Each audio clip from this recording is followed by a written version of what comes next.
The night was silent above the blue earth, but far away in the dark space something was crying. It wasn't a sound the human ear could hear, it was a signal. A broken voice filled with pain and longing whispering again and again through the endless stars. Please, adopt my children. Human. No one on Earth heard it. No one, except Dr. Alan Reed. Alan was a lonely scientist who lived on the edge of the Nevada desert. Once he had a family, a wife and a little girl, but they were gone now. The silence of his empty house was louder than any noise. Every night he stayed awake building machines, studying strange radio signals from deep space. He told himself it was science, but really he was searching for meaning again. One cold evening, while his computer scanned the sky, a strange pattern flashed on the screen, a pulse, then another. At first he thought it was random cosmic noise. But the sound repeated, forming words in broken digital code, and then it translated. Help me. Adopt my children. Before they die. Alan's heart froze. He leaned closer to the monitor. Who is this? He whispered. The signal came again, weak and trembling like a voice fading in the wind. I am Laura, from the world of Arvon 3. My people are gone. My children. Alone, please. Human, help. Alan sat back staring at the message. Arvon Kolma. That name didn't exist in any star map. It wasn't possible. But something about the message and the pain, the desperation, felt real. He tried to ignore it. He shut off the receiver and went to bed. But all night he couldn't sleep. The words echoed in his mind. Adopt my children. Human. The next morning he turned the signal back on. This time it came with data. Coordinates, chemical patterns, and strange biological readings. Alan's breath caught. Whoever this was, they were sending more than words. They were sending life signs. Someone's alive out there, he whispered. For 3 days he studied the signal, trying to understand. Every time he decoded part of it, the message changed slightly, as if someone was still speaking on the other end. Sometimes the signal grew stronger, as though the sender was fighting to stay connected. And every time that same broken plea returned. My children need a home. You are kind. I saw your world, please. Help us. On the 4th night, Alan decided he couldn't ignore it anymore. He packed his rover and drove out to the desert observatory. There, with trembling hands, he turned his telescope to the given coordinates, and what he saw made him forget to breathe. Floating in the darkness was a silver shape, not a star, not a comet. It was a ship, damaged, smoking, slowly drifting toward Earth's orbit. Good God, he whispered. It's real. He sent a message back through the same frequency. This is Dr. Alan Reed from Earth. Who are you? Can you hear me? For a moment there was silence. Then a soft, weak voice replied, not through his speakers but directly into his mind. You are the human, Alan. I have watched your planet. You love your children. Mine are alone. And I am dying. Alan froze. His pulse raced. This was no radio signal. It was a telepathic link. Who are you? He asked again. The voice trembled. I am Laura, widow of the Arvonian peace clan. My world is gone. My ship was attacked by raiders. My children, small, fragile. They will not live long. Please, human, take them. Give them a home. Alan felt something deep inside him. Something he thought had died with his daughter. Awaken. He whispered, You want me to adopt your alien children? Yes, said the voice softly. You are the only one who heard my call. Please, human, end their loneliness. And mine. The voice faded and the signal went silent. Alan sat alone in the dark observatory, his hands shaking. He didn't know if this was real, or if grief was playing tricks on him. But one thing he knew. He couldn't ignore the cry of a mother. Not again. He looked up at the night sky where the silver ship glimmered faintly above the stars. And he made a choice. Hold on, he said softly. I'm coming. The night after Alan heard Laura's voice, he couldn't think of anything else. He sat by the observatory window, staring at the faint silver light above Earth's atmosphere. The alien ship, drifting silently. The voice of the alien widow echoed in his mind. Please, adopt my children. Alan had spent his whole life studying space, but this was different. This wasn't science anymore, and this was a plea for help. And for the first time in years, he felt like someone needed him again. He began decoding the last signal packet she sent. Inside it were complex coordinates and biological data, heart rates, oxygen levels, and something that looked like sleep cycles. They belonged to two small beings, children. Laura wasn't lying, he murmured. They're alive up there. He contacted NASA, trying to report an unidentified craft in orbit. But when they ran the coordinates, there was nothing. No radar readings, no visual match. Are you sure you're okay, Dr. Reed? The official asked. Alan hung up without answering. He knew what he saw, and he knew he wasn't crazy. If no one else would help, he would do it himself. By dawn, Alan had packed his rover with supplies, food, medical gear, and oxygen tanks. He had an old prototype shuttle in his hangar, one he'd built years ago for testing upper atmosphere flight. It was never meant to leave Earth, but maybe it could reach the alien ship if he modified it. For 3 days, he worked without sleep. He rewired engines, replaced safety locks, and added an emergency life support capsule. The old machine was far from perfect, but it was all he had. As he tightened the final bolt, the voice returned. Weak, fading. Alan, the hull is breaking. The children are cold. Alan froze. I'm coming, Laura, he said softly. Hold on. The launch was rough. The old shuttle groaned like an angry beast as it climbed through the clouds. Flames burned against the glass. Alarms screamed. But Alan didn't stop. He pushed through, his hands shaking, sweat rolling down his face. Finally, a silence. The blackness of space stretched endlessly around him, and in front of him floated the alien ship. It was beautiful and broken. Silver plates torn open, glowing faint blue in the darkness. Like a wounded bird still trying to fly, Alan turned on his communicator. Laura, I'm here. I see your ship, no reply. Only static. Then a whisper brushed his mind, soft and tired. They are in the cryo chamber. Sector 7, please. Hurry. He guided his shuttle closer. The ship's outer shell shimmered as if it was half alive, reacting to his presence. With careful hands, Alan docked and opened the airlock. Inside, everything was quiet. Too quiet. The walls were smooth and silver like liquid metal. Lights flickered weakly, showing signs of battle. Scorch marks, broken glass, and strange alien symbols. He walked deeper, holding his flashlight. Every sound and every breath echoed in his suit. He could feel something watching him.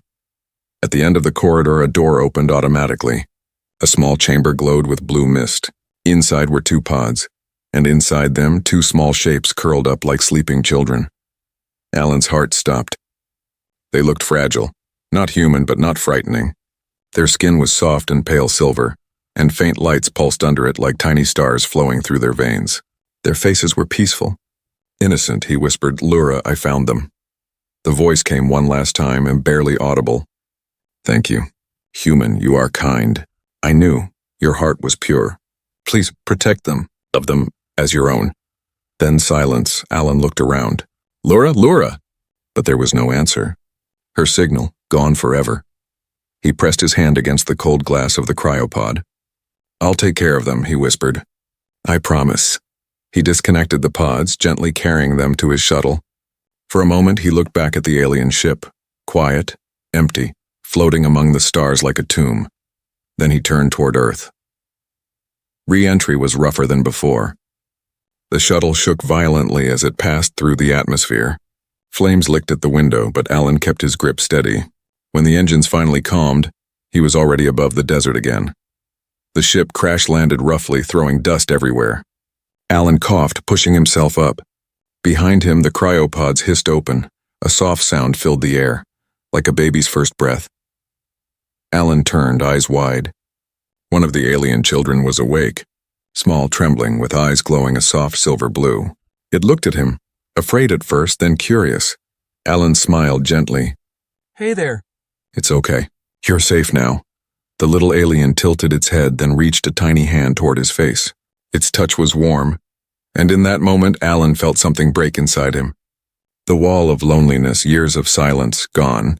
He whispered, voice shaking, Welcome home. The morning sun burned gently across the desert horizon. Smoke still rose from Alan's crashed shuttle, and the sand around it shimmered like gold. Inside the broken craft, 2 strange children lay beneath silver blankets, breathing softly, alive. Alan watched them, hardly believing they were real. Last night he had pulled them from the wreck of an alien ship. Now they were sleeping peacefully in his world. Earth, one of them, the smaller one, had already opened its eyes once. They were large, shining like moons, filled with an innocent light. The other child was still asleep, chest rising slowly under the blanket. Alan sat beside them, his mind racing. 2 alien kids, he whispered. And I'm supposed to raise them? But he remembered Laura's last words, her voice fading in his mind. Love them, as your own. And he knew there was no turning back. By evening, both children were awake. They looked around with fear and confusion. Alan kept his voice calm and gentle. It's okay. You're safe here. I'm not going to hurt you. The taller one blinked, tilting its head.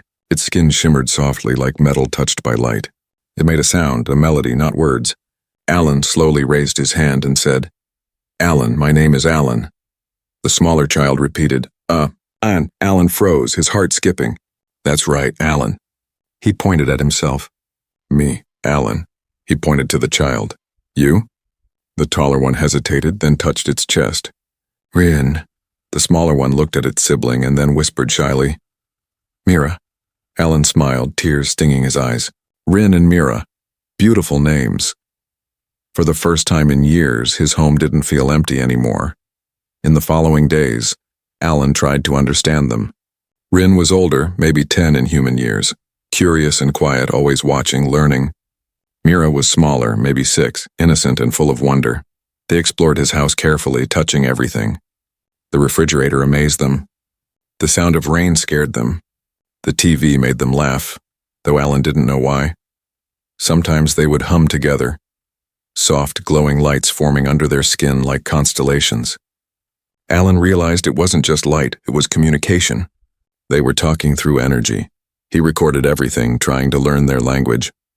But one night something strange happened. Alan was working at his desk when he heard a sound behind him. Not a voice, but a thought. Alan, hungry. He turned sharply. Mira was standing in the doorway, holding her stomach, looking shy. Her mouth hadn't moved. Alan blinked. Did you just talk to me? She nodded. Hungry? Mira hungry. Alan's jaw dropped. Telepathy, just like Laura. The children could speak to his mind. He smiled gently. All right, little one. Let's get you something to eat. They couldn't eat normal food at first, but when Alan made a mix of vitamins, honey, and milk, they accepted it. Mira giggled with joy, and for the first time Rin smiled too, a small, quiet smile that made Alan's heart melt. He watched them eat and thought, maybe I can do this. Maybe I can really be their father. That night, as the children slept, Alan sat outside on the porch. The desert was quiet. Stars shone like diamonds across the dark sky. He whispered, Laura, if you can hear me, they're safe. They're home. Then something flickered, a light in the sky, faint but moving fast. A satellite? A meteor? No. It changed direction. It was searching. Alan's chest tightened. Oh no. He rushed inside, opened his old radar screen. There, a signal, faint but clear, an orbiting Earth scanning. The coordinates matched Laura's last transmission path. Someone was looking for the ship. Alan clenched his fists. Whoever attacked Laura, they're still out there. At midnight, Rin suddenly woke up crying. The lights on his skin flashed red and blue, wild and frightened. Alan ran to his room. What's wrong? Rin pointed to the window, trembling. They come, bad ones. They find us. Alan knelt beside him. Who's coming? Rin's eyes filled with tears. The hunters. They kill, Mother. They want us back. Alan felt a chill crawl down his spine. The hunters and whoever they were had destroyed Laura's world, and now they were coming for the children. He hugged Rin tightly. They won't take you. Not while I'm alive. Rin looked up at him with glowing eyes. You protect? Like father. Alan froze, his throat tightening. Then he whispered, yes, like a father. Outside, the wind howled through the desert, but inside, for the first time, the 2 alien children slept in safety, held by the arms of a human who had lost everything and found love again. The night air in the Nevada desert was still and heavy. Alan stood outside his small house staring at the stars. The wind whispered softly through the sand, but he couldn't shake the feeling that something was coming. For days he had tried to believe they were safe, that the hunters, whoever they were far away. But deep down he knew better. The alien children's fear wasn't imagination. Rin's glowing eyes, Mira's trembling voice, they remembered destruction, not dreams, and now, something up there was watching. Inside the house, Rin and Mira were asleep. The soft glow of their skin lit the dark room like moonlight. Alan quietly checked the radar he'd rebuilt from his old space equipment. A faint pulse blinked at the edge of the screen. Slow, steady, and moving closer every hour. Not good, he whispered. They've found us. He turned off every external light, locking the doors. The desert outside fell into darkness. He had no idea what kind of creatures were coming or what technology they used. But he knew one thing. He wouldn't let anyone take Rin and Mira. Not after everything he'd lost. Alan went to the window and watched the night sky. For a moment nothing moved. Then a silver shadow passed across the stars. Fast. Silent. Here they come, he whispered. The ground trembled. A deep, low vibration like thunder trapped underground. The air shimmered. Alan grabbed his flashlight and rushed to the children's room. Rin, Mira, wake up, he whispered urgently. Rin's eyes shot open, glowing bright. They come, he said softly, fear in his voice. Hunters come. Mira clung to Alan's arm. Don't let them take us, Alan, please. Alan knelt, putting his hands on their shoulders. Listen to me, and no one's taking you. Not while I'm here. We'll stay together, all right? Both children nodded, trembling. Outside, a deep hum filled the air, like a storm building from nowhere. The sand began to rise, swirling in strange patterns as if pulled by invisible energy, and then they appeared. 3 figures stepped from the darkness. They weren't human. Their bodies were tall and covered in metallic armor that pulsed with faint red light. Their faces were hidden under masks shaped like insects. Their eyes glowed crimson. Alan's heart pounded. He whispered, "Stay behind me." The largest hunter raised a strange device, half weapon, half scanner. It emitted a sharp buzz, scanning the house. When it reached the window, the hunter paused. A voice came through, cold and mechanical. Signal found. 2 Arvonian offspring detected. Human life form interference. Irrelevant. Alan clenched his jaw. Irrelevant, huh? We'll see about that. He rushed to his tool cabinet, pulling out a plasma cutter. Not much against alien armor, but it was something. He stood by the doorway, ready. The door exploded inward with a blast of red light. Alan flew back, coughing from the smoke. The hunter stepped inside, scanning the room. Mira screamed. Rin stood in front of her, his small hands glowing with faint silver energy. "Stay back," he shouted. The hunters paused. For a moment, the red light from their helmets flickered uncertainly. Rin's body glowed brighter. The air around him vibrating. Alan could feel the heat of the energy. "Rin, don't—" But it was too late. A pulse of pure light exploded from Rin's body, throwing all 3 hunters back through the wall. Sand and debris filled the air. Alan grabbed the children. "We have to move now." They ran out the back door into the cold night, sprinting through the desert. The stars above shimmered. The wind howled. Alan looked back. The house was burning, red light flashing from inside. The hunters were rising again. They ran until Alan's lungs burned. They hid behind a ridge of rocks, gasping for air. Rin's glow had faded. He looked weak. Mira was crying softly. Alan knelt beside them. "It's okay. We'll be safe here for a while." Rin shook his head. "They track our energy. They never stop. We must leave planet." Alan looked up at the sky where the stars shimmered peacefully, hiding danger among them. "Leave Earth?"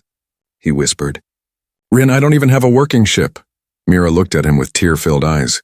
Mother said, "Human heart strong. You find way." Alan stared at her, silent.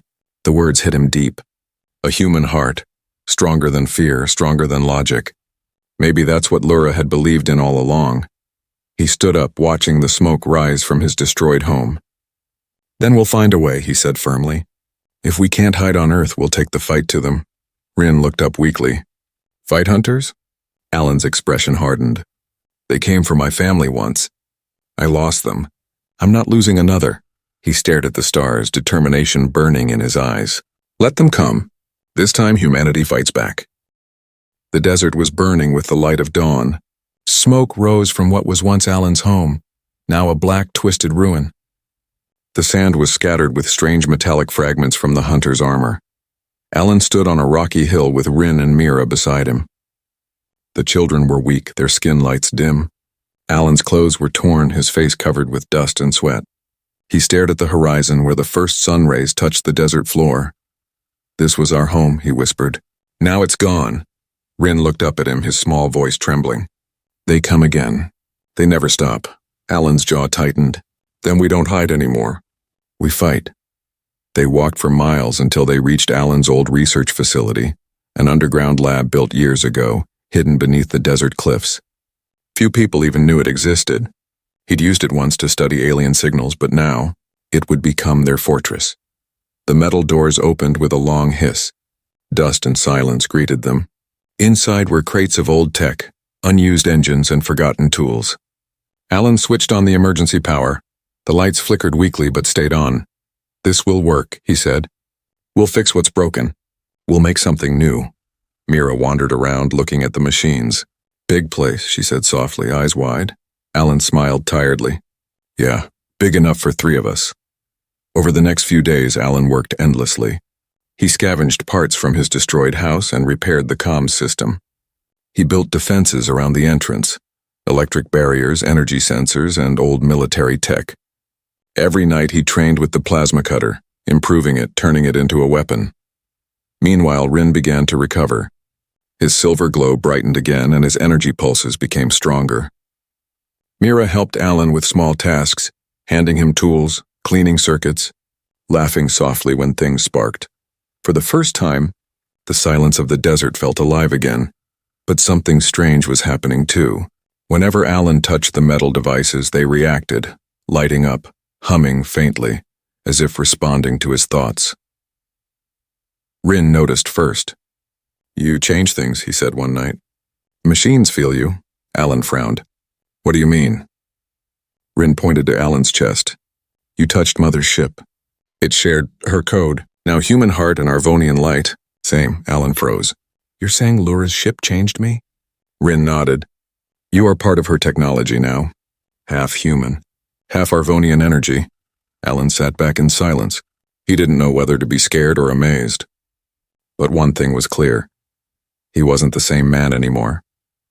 He looked down at his hands, feeling the faint hum of energy beneath his skin. "Maybe that's why I can protect you," he whispered. 3 nights later, the radar beeped again. A new signal, a stronger, closer. The hunters had returned. Alan stood before the children. "This time we don't run." He activated the energy shields and blue light surrounded the base entrance. Rin stood beside him, hands glowing. Mira hid behind a console, eyes wide with fear. From the darkness above, a ship descended, and black and sharp like a blade. Sand whipped into the air as it landed near the cliffs. The hunters stepped out. 5 of them this time.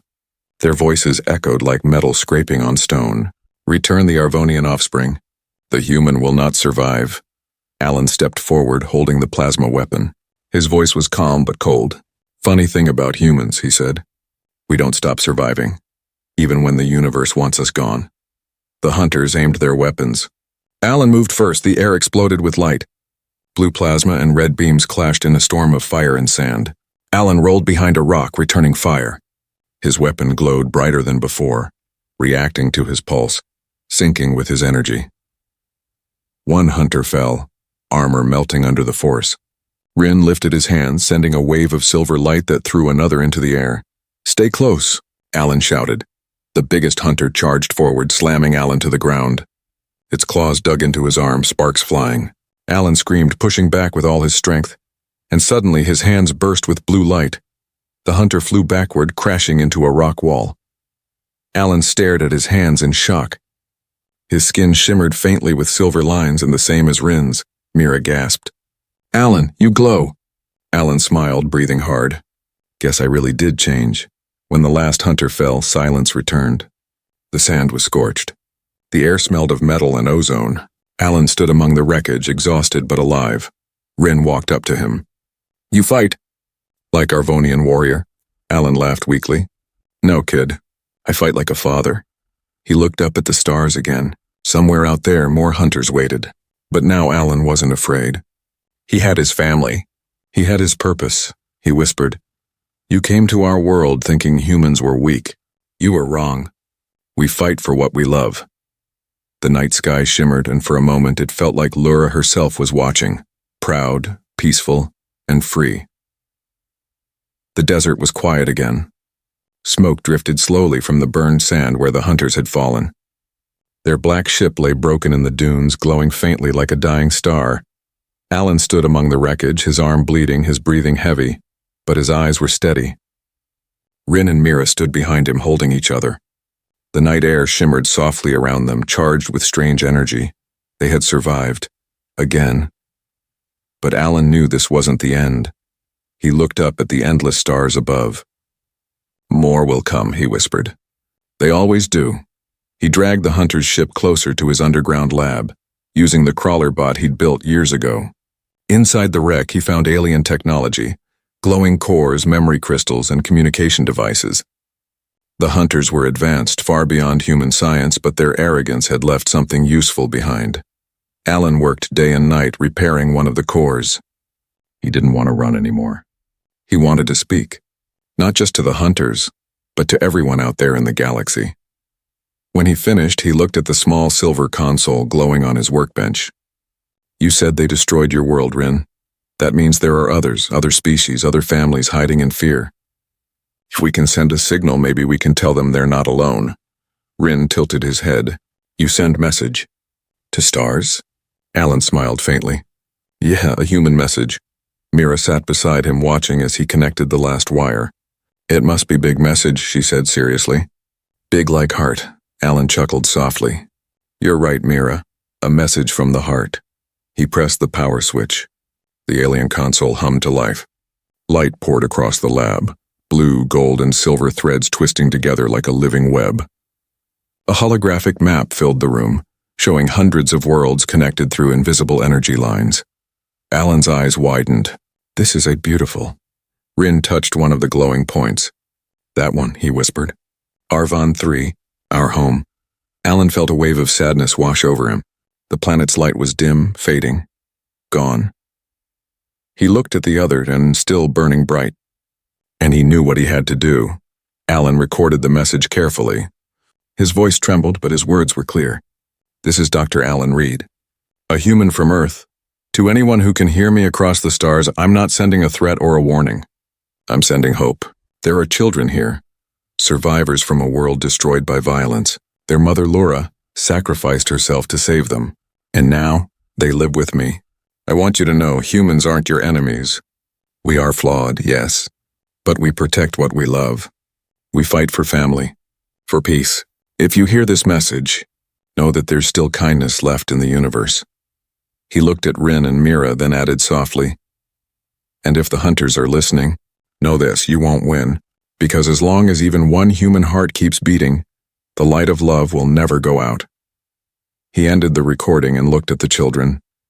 Ready to send it? Rin nodded slowly. Ready. Alan pressed transmit. The lab filled with a roaring hum. Energy burst through the air like a storm of color. The message shot through the hunter's own communication network, faster than light, jumping from satellite to satellite, spreading across the void. The Earth's sky glowed for a moment, streaks of blue and silver dancing like auroras. All around the galaxy, alien devices flickered to life. Creatures on distant worlds stopped and listened. Some heard the message as sound, others as thoughts, some as visions of a human standing beneath two glowing children, holding out his hands not in war, but in peace. The message became a whisper through the stars, the voice of a man who refused to give up. You are not alone. Hours later, the storm faded. Alan slumped into a chair, exhausted but smiling. It's done, he said softly. The galaxy knows. Rin came closer. They will come, he said quietly. Good ones. And bad ones, Alan nodded. Yeah, but now they know what humans are. We're not gods. We're not monsters. We're something stronger. Family. Mira climbed into his lap, glowing faintly. You made stars listen, Alan, she whispered. Alan smiled, brushing her silver hair. No, Mira, we did. Far above Earth, 1,000 ships received the signal. Some listened in silence. Some erased it in fear. But one, a great golden vessel on the edge of the galaxy, replayed it again and again. Inside, A council of alien leaders watched the image of the human and the children. Their eyes filled with something they hadn't felt in centuries. Hope. Perhaps, one whispered, this human speaks truth. And so, the message spread, a spark lighting the cold void of space. Alan stood once more on the desert hill, the children beside him. The night wind brushed his face. Lura, he said softly, looking up at the stars, your children are safe. And your wish? It's being heard. The stars shimmered brighter as if answering him. A week had passed since Alan sent the message into the stars. The desert nights felt different now, quieter, heavier. The sky above Earth glowed faintly every night as if listening. Alan had repaired what he could of his lab. Rin and Mira helped him rebuild the broken pieces, though their eyes often drifted upward, searching the heavens for signs of their mother's people, or the hunters. They didn't know what the galaxy would do with the message. Would it bring peace, or more war? But Alan had no regrets. For the first time in years, his heart was full, not with fear but with family. Every evening, the three of them would sit on the sand dunes. Rin would hum softly, his glowing skin pulsing in rhythm with the stars. Mira would laugh and draw circles in the sand.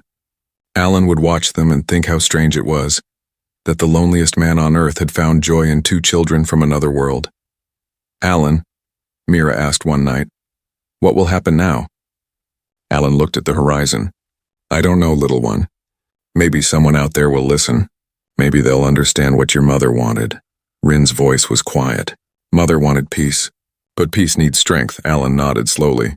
Then we'll be strong, together. On the 8th night, everything changed. A deep hum filled the air. Not like the hunters' ships, but something softer, calmer. The sand began to glow with faint blue light. Mira gasped and grabbed Alan's hand. Look, above them the stars shifted. A new light descended, but golden and pure like sunrise breaking in the middle of the night. Alan's heart pounded. That's not a hunter ship. As it landed, the air shimmered and a circle of glowing dust rose around it. The ship was smooth, white and gold, with markings similar to Lura's old signal code. The door opened, and for the first time, Alan saw them, the Arvonian survivors. They stepped out gracefully, tall, slender beings made of light and matter. Their eyes glowed silver, their movements calm and slow. They weren't soldiers. They were guardians. Rin and Mira gasped. Our people. A soft voice spoke, not aloud but in their minds. Children of Lura. We heard the message. We come in peace. The tallest of them stepped forward. His face was kind, his light gentle. Human Alan Reed, he said telepathically. Your message reached far. It awakened many hearts. You honored one of our greatest, Lura, keeper of compassion. You saved her legacy. Alan's throat tightened.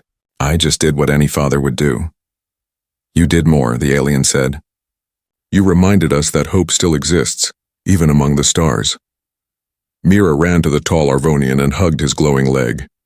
You came for us, she whispered. The alien smiled, a light passing across his face. We came for all who still believe in kindness. Then his gaze turned to Alan. Your world is young, but your heart carries strength beyond time. You fought the hunters with courage, and your love has changed the network of life itself. We will remember your species. Alan looked at Rin and Mira.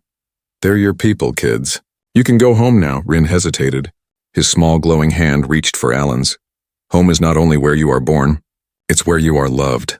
Alan froze. The words hit deep, simple, honest, perfect. He knelt and hugged them both tightly. Wherever you go, I'll always be your home. Mira pressed her head against his chest. We want both homes. Earth and stars, Alan smiled through tears. Then that's what we'll build, a bridge between them. The Arvonians watched silently, their hearts touched by the bond between human and alien. The leader spoke again. Perhaps. This is how peace begins, one family at a time. He handed Alan a small device, a glowing sphere the size of an apple. This is a starseed. It will allow communication between our worlds. Keep it safe. The hunters will not rise again. Alan took it gently. Thank you. No, human, thank you. The Arvonians bowed, their forms shimmering like dawn light. Then they returned to their ship. As it lifted off, the sand around them swirled in spirals of gold and blue. Mira waved. Goodbye. Rin looked up and whispered, See you soon, home of stars. When the ship vanished into the night sky, the desert fell silent again. But the silence felt different, peaceful, alive. Alan stood between the two children, the star seed glowing softly in his hand. He looked at the heavens, smiling. "Laura," he whispered, "your wish came true. Your children have a home, and maybe one day your people and mine will share the same sky." Rin and Mira took his hands. Together, they looked up as the stars shimmered brighter, not cold and distant anymore, but warm and welcoming. Somewhere out there, worlds were listening. Somewhere peace had begun.